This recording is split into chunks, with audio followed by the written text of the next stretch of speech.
अस्सलामुअलैकुम वरहमतुल्लाहि वबरकातुहू। इस्लामी बहनें घर में तरावी कैसे पढ़ें, नियत से लेके मुकम्मल तरीका हम आज की वीडियो में सीखेंगे। तमाम इस्लामी बहनों से तवज्जो की दरख्वास्त है। बास मेरी बहनों के ज़हनों में ये बात होती है कि ये तो सिर्फ मर्दों का काम है तरावी का अदा करना। नहीं, जैसे मर्दों के लिए सुन्नत मुअक्कदा है तरावी की नमाज, उसी तरह ये औरतों के लिए भी सुन्नत मुअक्कदा है तरावी की नमाज का पढ़ना।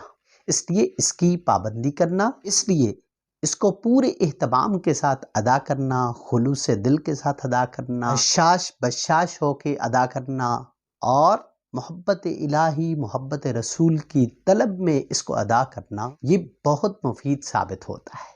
इसलिए तरावी की नमाज मर्द हजरात 20 रकत नमाज मस्जिद में अदा करेंगे और औरतें घर के अंदर 20 रकत नमाज तरावी अदा करेंगी। जो 8 पढ़ते हैं वो उनकी अपनी सोच है, हम उन पे कोई तनकीद नहीं कर रहे।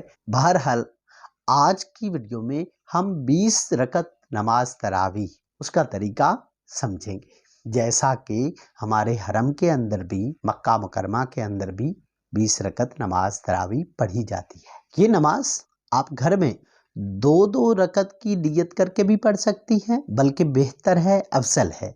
और अगर आप 4-4 रकत करके पढ़ना चाहें तो भी पढ़ सकती हैं, इजाज़त है। लेकिन हर 4 रकत के बाद कुछ वक्फा कर लेना ये ज़्यादा आसानी और ज़्यादा सवाब का बायस है। और जो वक्फा होगा उसके अंदर ज़िक्र अज़कार करना है। दुरूद शरीफ पढ़ सकती हैं, कलमे का ज़िक्र कर सकती हैं, कोई और मसनून ज़िक्र कर सकती हैं। और अगर तरावी की दुआ आती है तो वो पढ़ सकती हैं। तो कोई भी ज़िक्र किया जा सकता है, उसमें पाबंदी नहीं है। बस जो वक्फा करना है उसके दौरान अल्लाह का ज़िक्र करना मकसूद है। तरावी की नमाज में औरतें सूरतें कौन कौन सी पढ़ेंगी?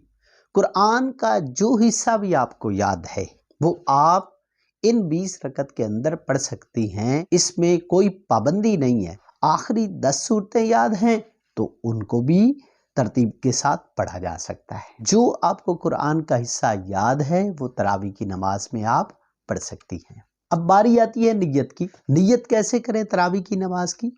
नियत असल में दिल के इरादे का नाम होता है कि आपने दिल में इरादा कर लिया कि मैं तरावी की नमाज पढ़ रही हूँ, बस ये भी काफ़ी है।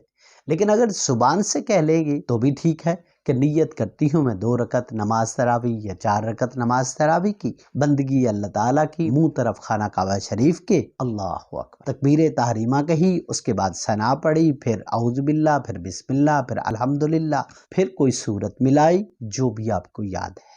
रुकू में गई, 2 सजदे किए, उसके बाद दूसरी रकत उसी तरतीब के साथ बिस्मिल्लाह से शुरू की, अल्हम्दुलिल्लाह कोई सूरत मिलाई, फिर रुकू, फिर 2 सजदे और उसके बाद तशहुद है। यहाँ पे एक बात समझ लीजिएगा, अगर आप 4 रकत की नमाज पढ़ रही हैं तो तशहुद मुकम्मल अब्दुहु व रसूलु तक पढ़कर फिर आपने तीसरी रकत में जाना है तो सूरत 7 ज़रूर मिलानी है। चौथी में भी इसी तरह सूरत 7 ज़रूर मिलानी है, क्योंकि सिर्फ फ़र्ज़ों में होता है कि तीसरी और चौथी रकत में आप सूरत नहीं मिलाएंगी। बाकी सुन्नतों के अंदर तीसरी और चौथी रकत में 7 सूरत मिलाई जाती है। चौथी रकत उसको तशहुद पढ़ेंगे, उसके बाद दुरूद शरीफ, फिर दुआ और फिर आपकी ये नमाज मुकम्मल हो जाएगी। तो 4-4 करके भी पढ़ सकती हैं, 2-2 करके भी पढ़ सकती हैं।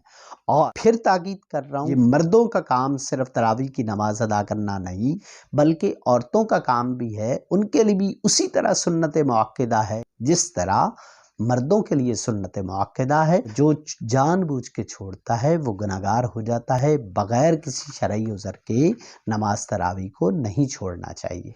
उम्मीद है आज की वीडियो से आपको कुछ ना कुछ सीखने को मिला होगा। वीडियो को लाइक कीजिएगा। इस तरह की मुफीद वीडियोस से फ़ायदा उठाने के लिए, हमारी टीम का हिस्सा बनने के लिए चैनल को सब्सक्राइब कर लीजिए। अपनी दुनिया बनाने के साथ साथ आखिरत की फ़िक्र ज़रूर कीजिएगा। अस्सलामु अलैकुम वरहमतुल्लाह।